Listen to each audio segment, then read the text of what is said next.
नमस्कार दोस्तों, ये है आपका अपना चैनल ए रियल वॉइस। हमने इस बारे में बात की कि हम कहीं नहीं जा रहे हैं, व्यवसाय यहाँ है। हमने चुनौतियों का सामना किया है, लेकिन ये हमें किसी भी तरह से रोकने वाली नहीं है। कुछ प्रयास हुए हैं, ठीक है, मुझे यकीन है आप जानते हैं उनमें से कुछ हमें नीचे लाने के लिए, व्यक्तिगत स्तर पर, व्यवसाय स्तर पर। और कोई आश्चर्य नहीं कि मैं युगांडा के बारे में देख रहा था। बस एक छोटी-सी बात, युगांडा जैसे देश में सबसे बड़ा राजस्व उत्पन्न करने वाला स्रोत, अगर आप इसे देखें तो वह सोना है, ठीक है, 2.2 अरब। जब कुछ बड़ी तकनीकी कंपनियां और यह एक पूरे अर्थव्यवस्था, एक पूरे देश के बराबर है। यह सिद्धांत लाता है कि धन और पृथ्वी पर कोई कमी नहीं है, वितरण में कुछ अन्याय है, पृथ्वी पर संसाधनों और प्रचुरता की कोई कमी नहीं है। यह निश्चित रूप से ही वितरण में कुछ अन्याय है। और मैं मेहनत करना या कमाई के लिए एक मूल्य प्रदान करना, आपकी जिंदगी, बिल्कुल, मैं नहीं हूं। फ्री लंच और उपहारों के सिद्धांत के साथ ये इसे बेकार बना देगा। शायद हमारे पास इतने सारे व्यावहारिक समाधान हैं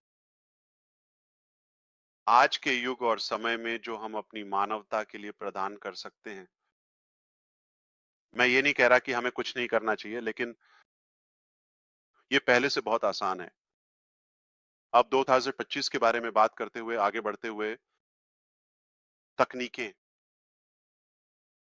इंटरनेट, एआई की शक्ति, ये सभी अद्भुत, जैसे अरे आप जानते हैं आजकल हमारे पास जो शक्तियां हैं वे हमारी जिंदगी को सरल बना सकते हैं। हमने ऐसा जीवन जिया है कि हम काम कर सकते हैं, हम मूल्य प्रदान कर सकते हैं।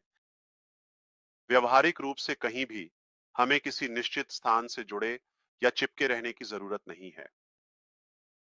और यह कहा गया है कि समाधान है उनका विरोध करने में। एक समस्या है क्योंकि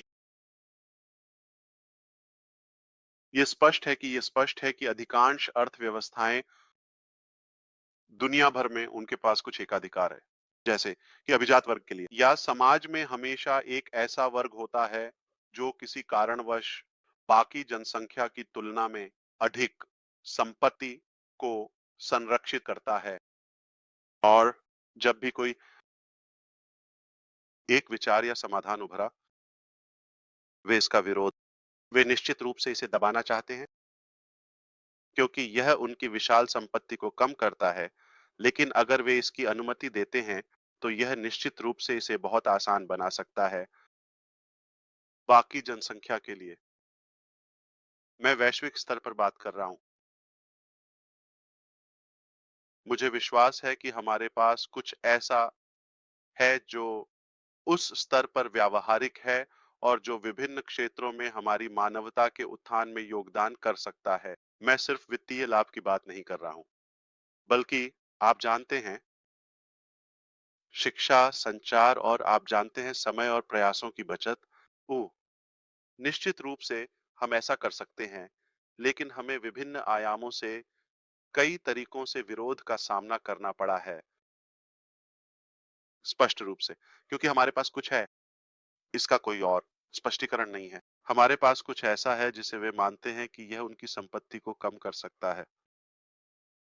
तो मुझे नहीं लगता कि यह बहुत आश्चर्यजनक है अगर आप हमारी यात्रा का पालन कर रहे हैं कि कुछ गंभीर प्रयास हुए हैं हमें नीचे लाने, इस प्रयास को दुनिया के सामने लाने में कमी लाने के लिए कुछ गंभीर प्रयास किए गए हैं। स्पष्ट रूप से हम अभी भी यहाँ हैं, हम कहीं नहीं जा रहे हैं। वे सफल नहीं होने वाले हैं क्योंकि हमें विश्वास है कि यह आवश्यक है और हमें इसे लाने का पूरा अधिकार है जनता के लिए। ये हमारी एक तरह से संपत्ति और स्वामित्व जैसे बौद्धिक संपत्ति भी, ये हमारी मेहनत है, ये हमारा दिल और जुनून है और किसी को भी इसे दबाना नहीं चाहिए। हालाँकि वे अभी भी कोशिश कर रहे हैं, लेकिन मुझे नहीं लगता कि वे सफल होने वाले हैं। वे आपकी कल्पना से कहीं ज़्यादा मेहनत कर रहे हैं और मैं किसी विशेष के बारे में बात नहीं कर रहा हूँ। स्रोत मैं कई के बारे में बात कर रहा हूँ और सच्चाई ये है, वे सफल नहीं होंगे। हम सफल होंगे, हम करेंगे। मेरे पास अपने कारण हैं, मेरे पास मेरे सबूत हैं। हम किसी भी तरह से दोषी नहीं हैं। हम परफेक्ट नहीं हैं। मैं चाहता हूँ कुछ नियमित नियम आप जानते हैं ताकि निगरानी और पुलिसिंग करें।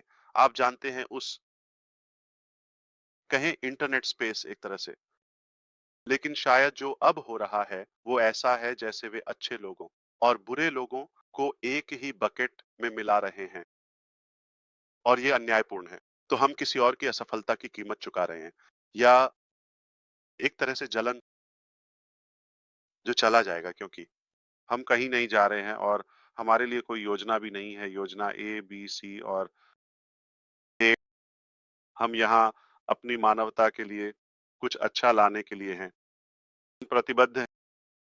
मैं इस दिन को गंभीर नहीं बनाना चाहता। ये खास है, आप जानते हैं क्यों? विषय या संवाद, लेकिन ये हम सभी के लिए एक बहुत खास दिन है क्योंकि यह अरे! आपको पता है क्या हमारे सबसे अच्छे भाइयों में से एक का जन्मदिन। मुझे लगा कि मुझे बस एक याद दिलाने की ज़रूरत है। हम सभी के लिए एक तरह का उपहार, ये उसे खुश करता है क्योंकि वह परवाह करता है। और हमने कहा है, आप जानते हैं, थोड़ा कभी-कभी काफ़ी नहीं होता कि वह इस यात्रा के लिए कितना महत्वपूर्ण है और कितना अद्भुत आदमी है वह वास्तव में व्यक्तिगत स्तर पर हमारे पास भाई पाकर हम भाग्यशाली हैं। एक दोस्त से ज़्यादा बिल्कुल आप जानते हैं, हम इतने करीब आ गए कि हम धन्य हैं। ये हमारे लिए लाखों से ज़्यादा कीमती है। हमें अपने पूरे जीवन में उनके जैसा कोई दूसरा व्यक्ति नहीं मिलता और उन्होंने पूरी दुनिया में हम सभी को सकारात्मक रूप से प्रेरित किया है। नहीं, आप जानते हैं किसी जगह को भूलना नहीं। वह केवल प्यार और दिल से बना है और उसमें कभी कुछ बुरा या नकारात्मक नहीं है, भगवान न करे। ये उससे आएगा केवल अच्छा, ये उससे आएगा केवल अच्छा। मैं ये स्पष्ट रूप से कह रहा हूँ, वह आप उस पर भरोसा करें। वह चट्टान की तरह, स्टील की तरह विश्वसनीय है। वो आदमी सच में असली है। तो हम फिर से धन्य हैं। हमने कल रात थोड़ा कहा था, हम कभी पर्याप्त नहीं कह सकते। सच में कह रहा हूँ इसके लिए। मैं कह सकता हूँ कि हम तुमसे प्यार करते हैं। मैं ये नहीं कहना चाहता कि मैं तुमसे प्यार करता हूँ क्योंकि हम सभी एक ही भावना साझा करते हैं। भावना तुमसे करते हम आपकी सराहना करते हैं। हम आपके लिए अच्छा चाहते हैं। आप अपनी उम्र के नहीं लगते सच में। मैं कह रहा हूँ, आपका दिल निश्चित रूप से ऐसा नहीं है और जेडन की आवाज़ का तरीका है। जैसे ज़्यादा माचो। हे भगवान! वह तो ज़्यादा मर्द है। आवाज़ के मामले में वह बिल्कुल भी थड़ी नहीं लगता। कोई रास्ता नहीं। हम सच में हम आभारी हैं कि आप अपने परिवार को साझा कर सकते हैं, उन्हें सभी के घर लाते हैं और हमें उनका एक टुकड़ा देते हैं। ये बताता है कि आपके पास छिपाने के लिए कुछ नहीं है। आप वहाँ बाहर हैं। हमने आपके पोते-पोतियों ज़ाहिर है आपकी पत्नी और हम विवरण जा लेकिन ठीक है, आप जानते हैं जो वास्तविकता और ईमानदारी हम साझा करते हैं, तो मुद्दे पर वापस आते हैं। हम कहीं नहीं जा रहे हैं। हम यहाँ हैं, वे हमें गिराने वाले नहीं हैं। मैंने पहले भी कहा था, मैं हर बार हमेशा यही कहूँगा।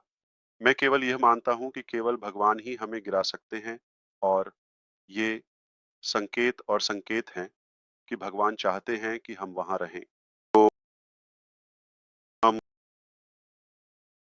हमें इस बात मजबूत विश्वास ये नहीं है, परमेश्वर द्वारा अस्वीकार कर दिया गया। और मैं किसी आध्यात्मिक तरीके से उपदेश नहीं दे रहा हूँ, तो ये मेरा विश्वास है और मुझे कहने का अधिकार है कि मैं क्या महसूस करता हूँ। तो बस धैर्य रखें। हम केवल सफल होंगे और यहाँ अच्छी चीज़ें लाएँगे। इस नोट पर मैं इसे वापस सौंपने जा रहा हूँ। को बहुत ही विशेष व्यक्ति जिसे हम सभी पसंद करते हैं। लगता है वह है डेगर्मो का एक जुड़वाँ। भाई क्रिस, इसे वापस लो।